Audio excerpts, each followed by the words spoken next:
I'm sure that we all know, we are all well aware of the fact that in order to be successful on the dating market, whether it be short-term casual relationships to hookups and situationships to long-term relationships, the most important element of success in dating is understanding the true nature of women. Now, understanding a woman's true nature, it encompasses many, many things, but one of the most important components in understanding female nature is knowing the difference between what they say versus what they mean. Any man who is consistently successful with women, like you two, you guys clearly understand and can delineate that what a woman says is often very different from what they actually mean. Yes, every once in a blue moon, a woman will be direct with you. She'll just be straight up, but those instances are almost non-existent. The fact of the matter is, guys, is that better than 99% of the time when you're interacting with a woman, when a woman is communicating with you, she's not being straightforward. Now, I want to make this clear. I don't think that's necessarily a bad thing because this is just the way women are designed. This is the way they are. Modern women, or women in general, they're not designed to be direct because being direct is a masculine trait. We all say that we want feminine women, but then we turn around and we chastise them for exhibiting feminine traits, such as the inability and the unwillingness to be straight up in the way they communicate verbally. Now, all of that said, I will acknowledge that there is a huge difference between being vague, ambiguous, and indirect, and being deceitful, evasive, and just flat out being dishonest. And the men who understand the difference and can use this knowledge to make informed decisions about how to deal with any given female he's talking to, those are the men who are going to be successful.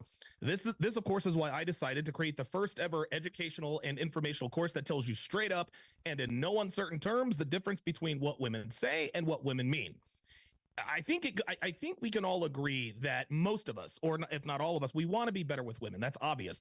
And the one way to drastically increase the odds of success, or at the very least decrease the odds of not being taken advantage of by women with bad intentions, is the ability to sort of read between the lines and understand what women are really saying when they communicate with you verbally. That's why I created Womanese. Now, I'm not going to sit here and guarantee that your dating life will improve with this course. But one thing that I will guarantee you is that your understanding of modern women will definitely drastically improve. What you do with this knowledge is up to you, but at least you will know what's happening. And I'll put it to you this way. Myron, I heard you make an analogy between, I forgot who you were comparing, but I wanted to make that same analogy. And I want to make this clear. Not all men who know womanese are successful with women, but I can assure you that all men who are successful with women are definitely fluent in womanese. Just because you know womanese doesn't guarantee you results.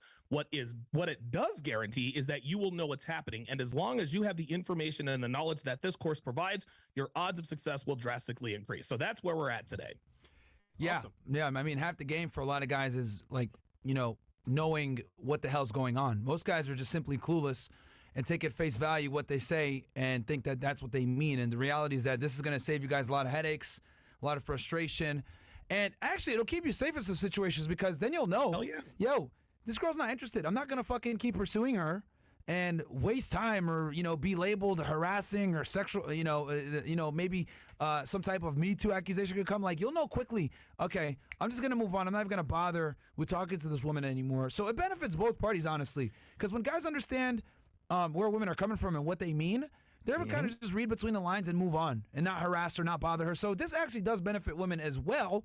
It might not be as apparent, but it keeps you from being a bothersome prick. Because the reality also is this. Most women look at men as mosquitoes. They don't fucking like you guys, all right? So they're going to use disarming language to not necessarily let you know that you're a pesky mosquito. Rather, they will tell you things to make it where there's still plausible deniability, right? And that's a very dangerous and slippery slope. And a lot of guys, let's be honest, just don't have the skill set to be able to detect this. So hopefully we'll be able to decode some of this stuff for you guys so you guys can go ahead and stop wasting your time and harassing women, quite frankly, that don't like you. So everyone wins in this when you understand this shit. Also, when you're on a date, right, you're with a girl, she's going to give you certain tests, and if you can't pass, you won't smash at all. So ultimately, understanding what women say and what they actually mean can help you in a lot of ways, especially to smash on a date. 100%. All right. So Yeah, I guess absolutely. I'm sorry, go ahead. No, I was going to say we can kick it off whenever you're ready with number 10. Yeah. So what we're going to do is we're going to go through these. So number 10 is I need space. I'm going to go ahead and share my screen here. Let me just make sure that I can share my screen. Let me share. Very good. Perfect. Okay. So So the number 10 phrase that women like to use is "I need space." Now, I want you guys to understand that there are variations to this particular translation. So it's going to be "I need space," and it's probably going to be a couple more, but they all mean the same. So without further ado, here is number 10, "I need space." And everybody can see my screen, correct? Yes. Yep, we can. Okay, very good. Okay, this is directly from the womanese course. Here we go. We need to take a break. I've been fucking another guy behind your back. We should start seeing other people. I'm cheating on you. Let's try an open relationship. I'm having sex with another guy. We need to talk. I'm dumping you for the guy I'm cheating with. A woman will never just tell you they're fucking someone else. So to circumvent having to be honest and having a difficult conversation, which, by the way, means admitting she's cheating, she'll use any combination of these statements to avoid looking like a cheating slut. If she says any of these things to you, she's been fucking another dude for at least 6 months and now knows she can start a relationship with him. Count on it. Okay, so Let's go, man. Let's fucking go. Vintage F&F is back. Let's fucking go, baby. hey man, hey, this is the way we do. Listen, you guys have been doing Fresh and Fit after hours for years, and you guys have seen and heard the many different ways that women characterize engaging in promiscuous behavior. You guys and you guys have interviewed what, like between 3,500 and like 4,000 girls or some crazy number like that, right? Yeah, almost 3,500. Right. And I don't think I or you have ever seen or heard a woman just say straight up, "Yeah, the reason my boyfriend and I broke up is because I wanted to sleep around," or "My boyfriend dumped me because he found out I was cheating." The way this will help you guys when it comes to dating is by being proactively and asking her, "Hey, what happened in your relationship?" She will say things like, "We grew apart," or "He wasn't attentive to my needs," or "He cheated on me." And by the way, all of those phrases that I just said and translations are in this course. 625 translations, guys, believe it or not. 625 translations. It'll make you unstoppable. And when she says this to you, you now clearly understand that she is recreational use only. Gentlemen, this is how womanese helps you. It gives you a clear understanding of which women you should take seriously and which women you should not. Yeah, 625 translations is crazy. Yeah, man. I mean, it's probably more too, but that's a lot. By the way, most men don't understand anything at all. Yeah. Oh, no. The vast population doesn't know shit. And most guys, right? Let's be honest. All of us have heard this, right? Yeah. And yeah. a lot of guys will hear this and think, "Oh yeah, she just needs some space. Like, it's okay." And then I realize that, like, bro, there's literally a dumpster fire going on, and you're over here thinking like it's not a big deal. And what's happening too, like you said, she already moved on in her head mentally and physically. Yep. But you're still 100%. trying to work on things, babe. I love you. Here's some roses. Here's a trip to Jamaica. No, it's over, bro. It's over. So Cooked. yeah, good point. Totally over. Good point. So that is the number 10 phrase. Now, the number 9 phrase, and again, there are going to be several variations to this phrase. This is when you're asking her to meet up. Okay. Now, so phrase number 9 is "we'll see." But again, I'm going to be translating.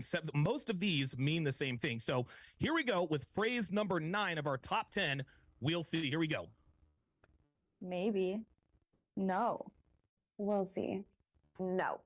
More than likely. Hell nah. If nothing comes up, sure. Sure won't. If I can finish my project, of course. Of course not. If I don't have plans, definitely. Definitely not. When it comes to meeting up with girls, a general rule of thumb is that if the answer is anything but yes, the answer is always no.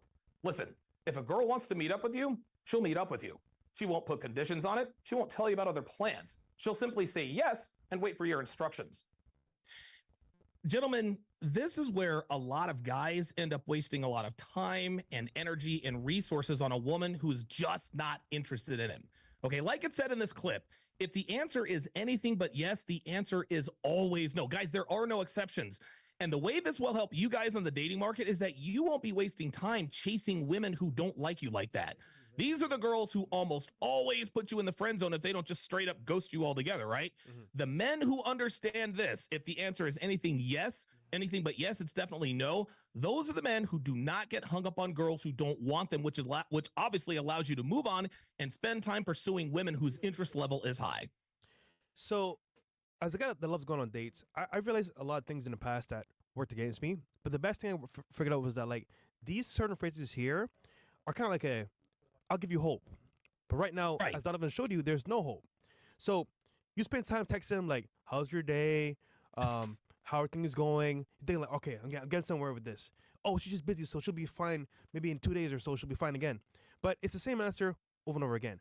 So to save time and save energy, you just move on to somebody else that's actually going to pay attention to you and say, yes, I'm available on these days, or yes, today. By the way, if someone's really into you, she's going to say, maybe not today, but I'm free on Thursday or Friday. There She's you gonna go. Put another date in place to let you know, okay, I like you enough to say, I'll make time for you just on these days. So ultimately, what I was saying is like, with those answers, it's a hell no, pretty much. Yep. So. Okay, we ready to move on to phrase number, let's see, that was 9, that was 8. Number You 8. guys ready to move on to phrase number, oh, I'm sorry, phrase number 8. You guys ready? Yep. Okay, so phrase number 8. Now, again, this is sort of a multifaceted translation, and this is kind of a dating hack that I figured out. So phrase number 8 is, I'm a strong and independent woman, and away we go. No way. I'm a strong woman. I want a strong man. I'm super competitive. I want a super competitive guy. Men are intimidated by me. I am turned on by men who intimidate me. A dating hack I discovered a while back is if you ask her what kind of woman she is, she will tell you what kind of man she wants. A woman who talks about how strong, competitive, and intimidating she is telling you she's turned on by strong, competitive, and intimidating men. Okay, so this is why I have always, and guys, I have hundreds of consultation clients at this point. And one thing that I've always encouraged men to be is proactive in their dealings with women as far as vetting them are concerned. And guys, for those of you who are watching, ask questions. Okay, don't be afraid to quiz her. Don't be afraid to put her on the spot. Because if there is one thing that we are all well aware of, whether you're good with women or not, is that they love nothing more than to what? Talk about themselves. And not a one of us in here watching right now are unaware of the phrase of let a woman talk long enough and eventually she will tell on herself. And that's the point here with this translation. Women and guys, if you are paying attention and you understand womanese, you will discover that women are always telling us who and what they are. But most of the time, they're not aware that they're doing this. Yes. This particular translation group, this allows you to find out what kind of woman you're dealing with, as well as the kind of man she wants to deal with. Again, this saves you a lot of time because now you have the information you need to make the call as to whether or not you want to continue dealing with her. I'm a PhD. Donovan, this is a very good, I want to say, assertion because, okay, on a date, right, guys, there's a power struggle between you and her. Yes. Whoever's answering the questions is in control. So ultimately, if you want to have success and understand who you're dealing with, you should ask questions. Now, here's the problem. Guys are like, oh, no, bro, I need to conversate and dominate this conversation. I'm going to talk about me this whole time. Yeah. Bro, you just gave her the whole spiel about you. You know nothing about her, which pretty much leaves her with all the power. Now, here's what you should do, like what Donovan was alluding to earlier. You should be able to answer questions to get to know her better. Now, if you understand womanese, she's going to tell you, oh, yeah, I'm strong and independent, which just means, like Donovan said, that's what she wants in a man. Now, here's the thing that they do all the time that's pretty funny. Ask them about their exes. This is hilarious. They'll always say, it was mutual, or they'll say, oh, yeah, he was a bad person. It wasn't ever me. That goes to show you, one, there's no accountability, but she puts the blame on other people. So in the future, when you become her ex, you're gonna be the one to blame next. But nonetheless, guys, the main thing here is to ask questions to figure out who she is. And with this womanese talk, if you understand that, you can translate what she means in real time and then decipher if she's good or not. And then again, as a man, you can choose what you want to do from there. But ultimately, she's gonna tell you what you want to hear. But womanese can understand what she actually means in the real time. Dude, W Fresh. Dude, I remember when you first started doing Fresh and Fit, like you had a little bit of game. You had enough to be able to get laid, but God, dude, you're a black belt now, man. Holy shit. Yeah. Look, I've seen the steady increase, man. I Good for you. 3 dates a day when I met Myron. And it's funny, your ninth womanese phrase, when they say we'll see, maybe, helped me to disqualify so many people off rip just to make sure, okay, time wasters, because I already know what that means. Cool. There you go. On to the next one. So it works out. Yeah, if something better doesn't come along, I'll hang out with you. But in Miami, it's a hyper. It's even worse. Because they have offers, for example, yacht parties, mansion parties, dinner parties, clubs, millionaires, athletes. So it's hidden in Miami so much that it's just normal. So if they say it here, it's actually like there's actually a high likelihood it's not going to work out because it's just ridiculous how much options they have too. pull and leverage they have here. It's just absolutely fucking ridiculous. Yep. It's crazy. All right, let's go to phrase number 7. So we did 10, 9, 8. We're going to go to 7. Number 7, it's actually one that Fresh just said is my ex is an asshole. Here is what she really means when she says her ex is an asshole. Here we go. My ex is such an asshole. I'm still in love with my ex. A woman who talks shit about her ex is not over her ex. Remember, gentlemen, the more she tries to convince you of something, the less likely it's true. A woman who calls her ex an ass wants her ex in her ass. Never forget that. Yo, it's crazy, bro. So many men. I had so much fun doing this. There are so many men out there, including and listen, I used to be one of these men. I'm sure that there are guys in the chat who think this way. They actually think that if a woman thinks her ex is an asshole, that she no longer wants her ex, which we know is absolutely wrong. Yes, she's not lying when she says he's an asshole. Yes, she thinks he's an asshole, and chances are he probably is. But if you're dealing with a woman who A, talks about her ex, and B, calls him an asshole, you need to understand that she is not over that dude, okay? The reason she's talking to you instead of her ex, a lot of times is to sort of create a false scarcity with her ex to give her ex the impression that she's fucking somebody else. The second reason, and the most important reason, is that she's looking to distract herself. She doesn't like you like that, guys. All she wants, she just wants to continue that steady, consistent flow of male attention from you while she waits for her ex to make a play to get back with her. And when he does, she'll go running back to him and then come with you. Well, we need to talk. So understanding this translation will once again keep you from what class? Wasting time with women who don't really like you like that. Every woman has that one ex or that one situationship she cannot and will not leave alone. Yes, eventually they will move on from that dude to some degree. But if she calls her ex an asshole while she's dealing with you, understand that it is only a matter of time before she starts fucking him again. Yeah.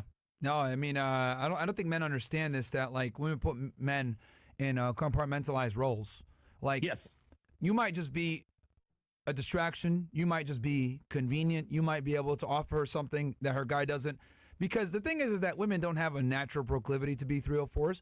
Right. It's kind of a byproduct with the inadequate men, right? So we'll give them a little bit of credit here, or a little bit of defense, where the problem is that it's very difficult for women to find everything they want in one guy. So what they always have to do is they kind of have to spread certain attractive traits amongst different guys. So you got one guy that's like kind of more the, nice guy, beta provider that has that stability. Then you got a guy that's more dominant, is attractive, but is a commitment phobe. Then you got another guy that might be funny and charming, but not maybe the best looking. So women are able to kind of do this where they put guys in certain roles based on what they need at the moment, right? So if she just broke up with the asshole guy, right, or maybe they had a fight, she might go ahead and lean more towards the nice guy that can comfort her, right, and hang out with him. And then as soon as that other guy, they fix things up, she runs back to him. This is why when you deal with women, guys, a lot of times, this whole hot and cold thing that men deal with women, just understand that when a woman's being hot and cold, that means there's another guy in the picture. And I don't think enough guys understand this, where they think, oh, is she playing games? She's playing with my heart, blah, blah. No, bro, it's that there's another guy in the picture. If you look at female behavior when it comes to being flaky, not being transparent, standing you up, taking your attention but never wanting to meet up, whatever. Like, any of the things as to why the red pill exists in the fucking first place, which the red pill, once again, is nothing more than the truth when it comes to female sexual inner dynamics. Anything that, like, is a pain point for a majority of men when it comes to dating, it always comes back to one root cause. There's another guy. Flaking too much? There's another guy. Doesn't respond to your texts? There's another guy. Doesn't want to meet up? There's another guy. Being disrespectful and rude to you? There's another guy. Like, every single root cause of female fuckery, 9 out of 10 times, has to do with there's another guy. And the problem is that a lot of guys don't want to take this, how do I say this? They have a romanticized view of their girl in their mind. Oh, she would never do that to me. Like, she would never go talk to another guy instead of me. It must be something else. Maybe she's just, like, having a hard time at work. Maybe her family is going through some stuff or whatever. Right. Like, men almost always make excuses for female fuckery because they don't want to deal with the hardcore fucking truth that, yo, your girl might be stepping out on you. Like, that is a blow to a lot of guys' egos, because we know that a woman stepping out on you is not their natural proclivity. Like, most girls, even the most promiscuous of women, want stability. So when she goes ahead and steps out on you, that's a very big telltale sign that you're doing something extremely wrong. And a lot of guys don't want to face that ugly reality. So they'll make excuses for their girl as to why she's behaving in a certain way that isn't productive to the relationship. And they'll give her an out. I can't tell you how many times guys will sit there and super chat. I mean, we were here the other night. Remember that guy? Oh yeah, I'm talking to this girl on the internet. She's in my frame. Yeah. Right? Like saying all this stupid ass shit, like using Super these chat. red pill buzz terms to substantiate their fucking their pathetic I brought stance. her into my frame. Dude, Yeah. come on. It's like, Yeah. bro, you don't even know this bitch. She's across the world. You don't know anything. She's just saying what she's got to say. But you've watched a couple of fucking Fresh Fit episodes. You saw a couple. You read The Rational Male. Now you're a fucking woman expert. No, bro. And that's the problem when it comes to theory versus application. A lot of guys just stick on the theory, but they don't understand that applying it is completely different to the theory because every girl is different, and you're going to have to apply the theory in different ways depending on each woman and each certain circumstance. And there's so many different revolving factors that are moving simultaneously that you need to account for that completely change or dictate how you're going to approach a situation. But me speaking from a general bird's eye view here, a lot of the problems that arise come from there's another guy and guys' lack of acceptance of that uncomfortable fact because it inevitably lets the man know you are lacking in something. And most guys don't want to deal with that.